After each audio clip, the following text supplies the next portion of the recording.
Yang pertama itu pengertian psikolog tentang perkembangan anak usia dini yang akan dibawakan oleh pemateri pertama, yaitu Elvira Syukura. Kepada pemateri pertama dipersilakan. Baik, assalamualaikum warahmatullahi wabarakatuh. Waalaikumsalam warahmatullahi wabarakatuh. Perkenalkan, nama saya Elvira Syukura. Di sini saya membawakan materi pertama, yaitu pengertian psikologi perkembangan anak usia dini. Yang pertama, pengertian psikologi. Psikologi berasal dari kata Yunani yang terdiri dari dua suku kata, yakni psike dan berarti jiwa dan logos yang berarti ilmu. Secara etimologis, psikologi artinya ilmu yang mempelajari tentang jiwa, baik mengenai macam-macam gejala, proses maupun latar belakangnya. Untuk membantu dalam memahami pengertian psikologi, dapat dikemukakan bahwa arti psikologi dan perkembangan secara terpisah. Para ahli mendefinisikan psikologi sesuai dengan alirannya masing-masing, tapi semua mengarah pada aspek tingkah laku atau gejala kejiwaan, sehingga tingkah laku sebagai objek materinya. Psikologi perkembangan anak usia dini. Istilah perkembangan menunjukkan suatu proses tertentu, yaitu suatu proses yang menuju ke depan dan tidak diulang kembali. Dalam perkembangan manusia terjadi perubahan-perubahan yang sedikit banyak bersifat tetap dan tidak dapat diulang. Perkembangan dan pertumbuhan memang buah istilah yang dekat sekali pengertiannya, sehingga antara keduanya menjadi kesatuan dalam proses perubahan individu sepanjang hidupnya. Ada berbagai ahli yang mendefinisikan tentang psikolog perkembangan anak. Menurut Somadi Sujabrata, perkembangan adalah perubahan di arah yang lebih maju, lebih dewasa, yang intinya mengarah pada proses perubahan dari suatu keadaan menjadi keadaan yang lain. Menurut H.M. Arifin, istilah perkembangan psikolog menunjukkan perubahan-perubahan bagian tubuh dan integrasi berbagai bagiannya ke dalam suatu kesatuan fungsional bila pertumbuhan berlangsung. Sedangkan pertumbuhan adalah suatu penambahan dalam ukuran bentuk, berat atau ukuran dimensi daripada tubuh serta bagian-bagiannya. Psikolog perkembangan anak kadang-kadang disebut dengan ilmu jiwa anak, ilmu jiwa genetis, ilmu jiwa perkembangan. Menurut Kartini Kartono, jiwa itu dianggap sebagai pusat tenaga batin yang memberikan nafas kehidupan pada manusia dengan segenap tingkah lakunya dan membuat manusia jadi seorang individu yang bersifat khas, unik, serta berbeda dengan orang lain.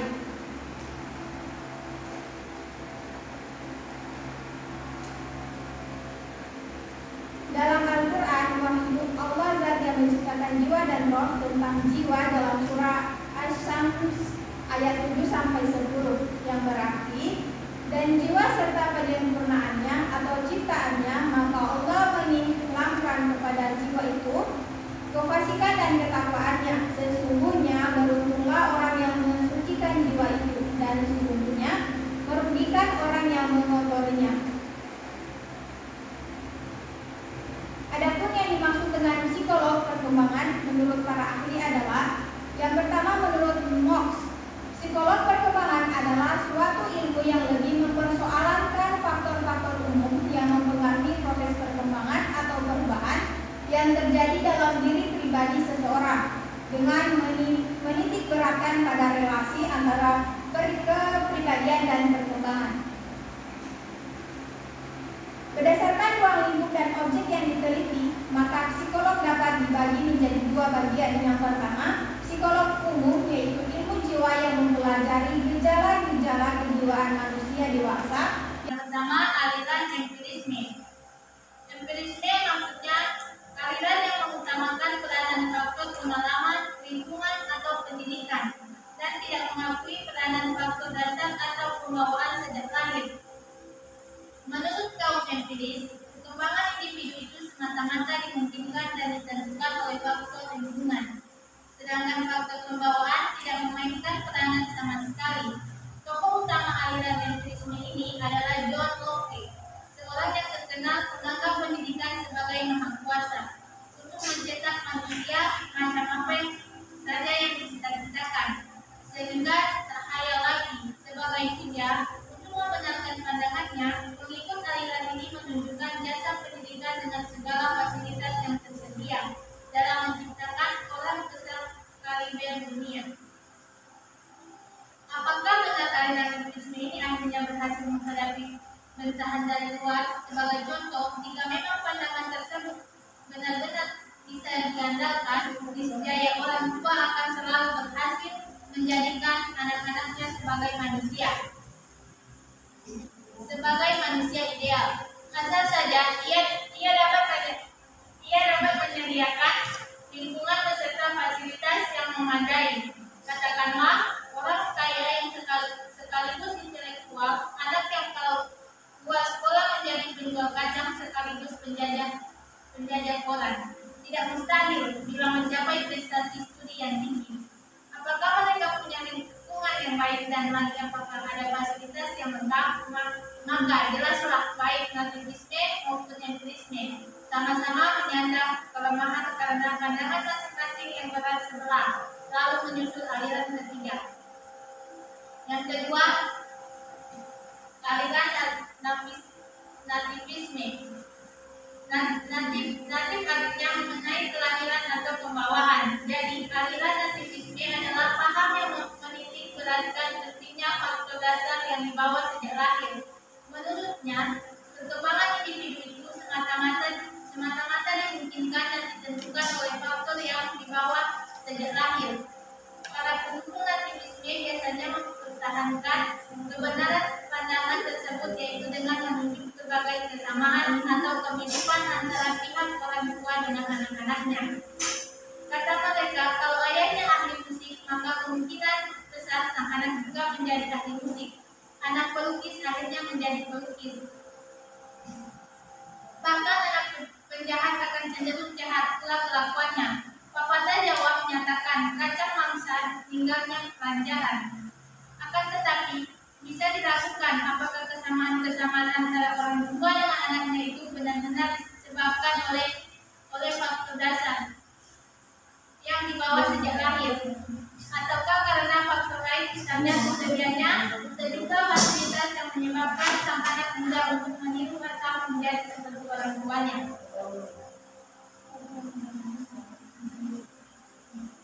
Yang ketiga, aliran konvergensi. Dalam bahasa Inggris, artinya memusatkan pada satu titik atau bertemu, maka bisa diartikan konvergensi adalah titik pertemuan. Agaknya memang benar, oleh karena kehadiran aliran ini telah mempertemukan dua pandangan ekstrim, nativisme dan empirisme. Menurut Williams, tokoh aliran konvergensi, bahwa perkembangan individu itu dimungkinkan dan dipengaruhi oleh dua faktor, pembawaan dan lingkungan.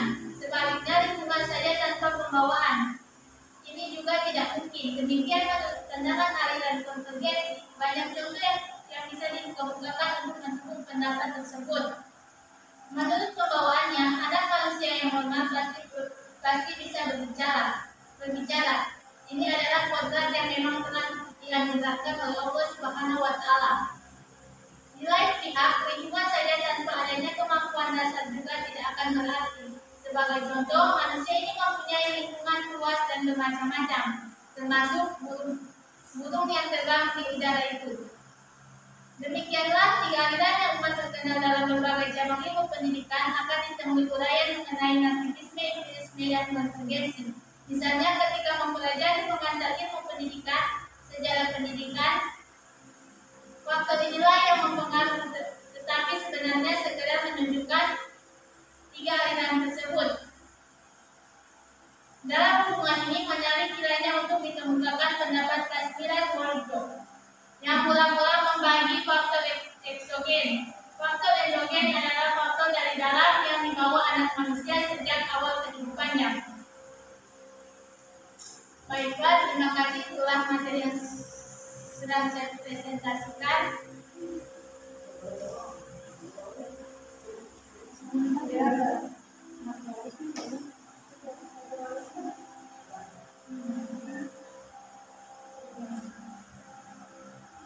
Baiklah, selesai sudah penjelasan dari materi 1 ke materi 2, dan sekarang sesi bertanya jawab.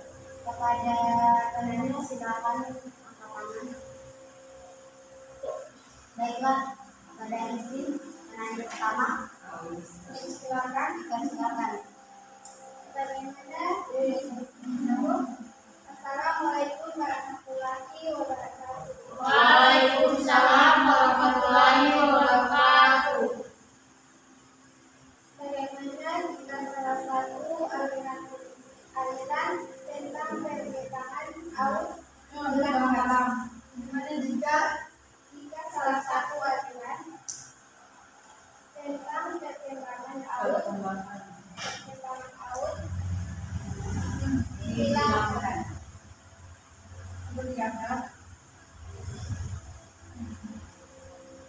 Tidak ada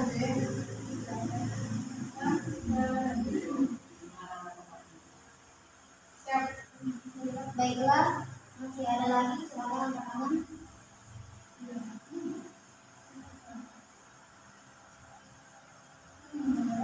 Oh iya, kepada penanya. Assalamualaikum warahmatullahi wabarakatuh. Waalaikumsalam warahmatullahi wabarakatuh. Baiklah, saya akan bertanya, bagaimana cara mengatasi anak yang trauma dalam peranan guru TK? Oke. Sampai di sini masih ada pertanyaan lagi? Jika ada, silakan buka tangan.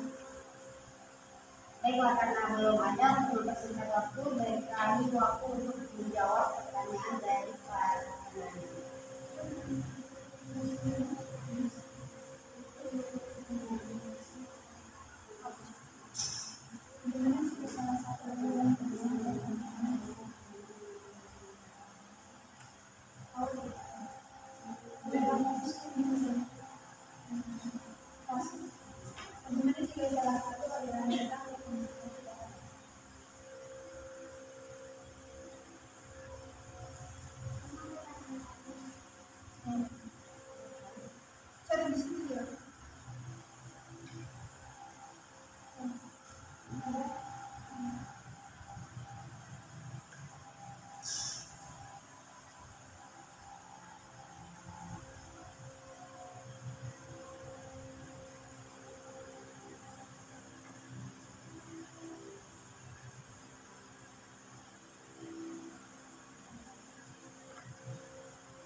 Ada yang apa?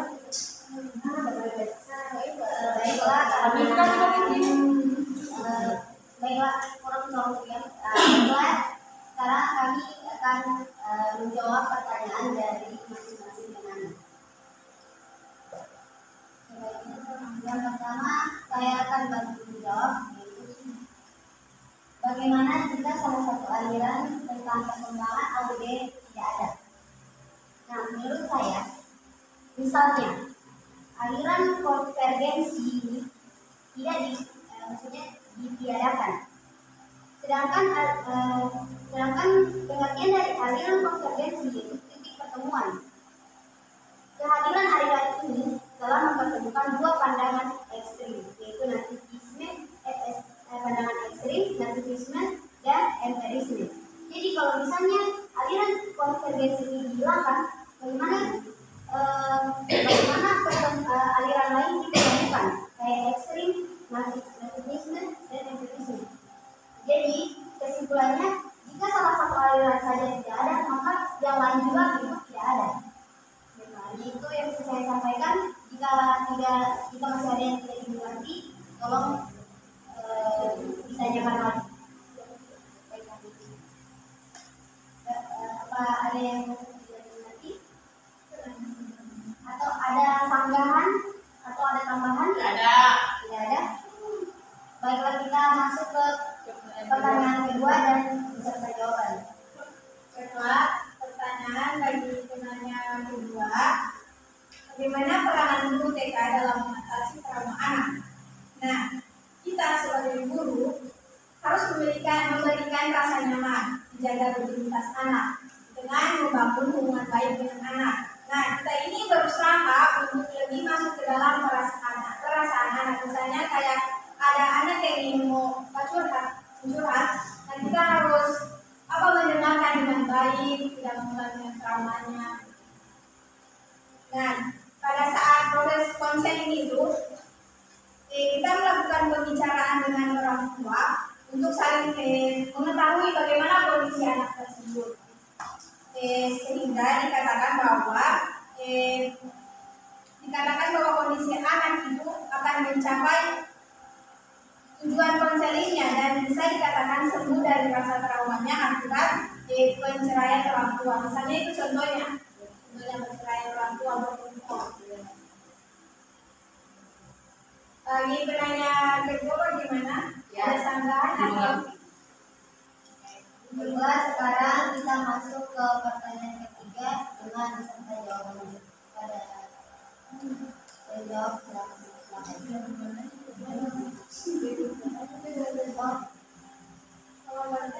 Oh, baiklah, karena sudah tidak ada penanya. Oh, ada. Oh, silakan. Silakan menanya. Kepada penanya di depan.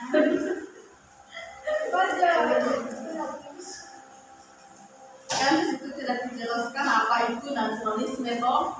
Nah, saya di sini bertanya, jelaskan apa itu naturalisme dalam perkembangan anak.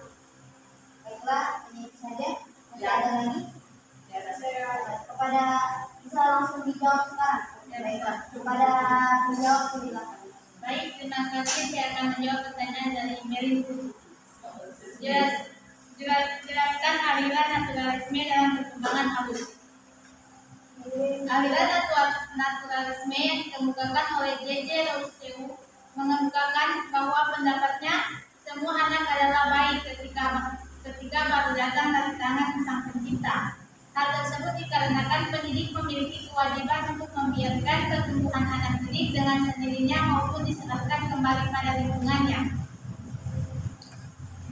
Pernyataan di atas memiliki makna bahwa seorang anak tidak memerlukan pendidikan, namun yang diperlukan adalah untuk seorang pendidik menyerahkan anak tersebut ke alam, agar pembawaan yang baik sejak lahir tersebut tidak menjadi rusak dengan adanya proses kegiatan pendidik yang dilakukan tersebut.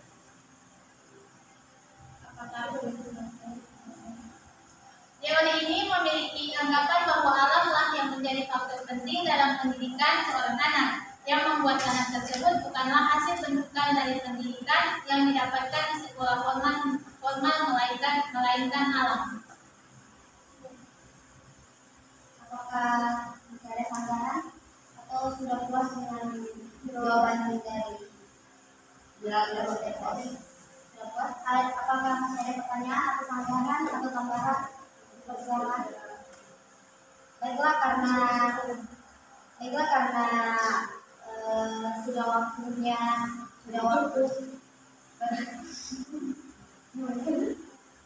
baiklah, kita masuk ke kesimpulan. Poin-poin yang saya dapat yaitu tentang psikolog anak usia dini, yaitu psikolog perkembangan anak usia dini, yaitu psikologi adalah ilmu yang mengajarkan tentang ilmu kejiwaan.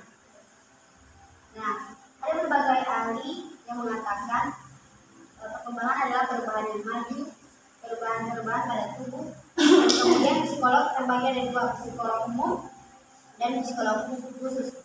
Psikolog umum yang mempelajari kejiwaan dewasa, dan psikolog khusus yaitu yang mempelajari kejiwaan khusus seperti anak-anak usia dini. Kemudian kita masuk ke aliran. Poin-poin aliran yaitu yang pertama aliran empirisme. Aliran empirisme yang mengutamakan peran faktor pengalaman, lingkungan atau pendidikan dan tidak mengakui peran peranan faktor dasar atau pembawaan sejak lahir. Yang kedua yaitu aliran konvergensi yang memusatkan pada satu titik atau bertemu, maka bisa diartikan konvergensi adalah titik pertemuan. Kemudian aliran nativisme yaitu paham yang meneliti beratkan pentingnya faktor dasar yang terbawa sejak lahir. Kemudian yang terakhir itu aliran naturalisme yang tentang alam, faktor alam dan anak. Baiklah, hanya itu kesimpulan dari saya. Jika ada yang kurang mohon dimaafkan. Wabillahi taufiq wal hidayah. Wassalamualaikum warahmatullahi wabarakatuh. Waalaikumsalam warahmatullahi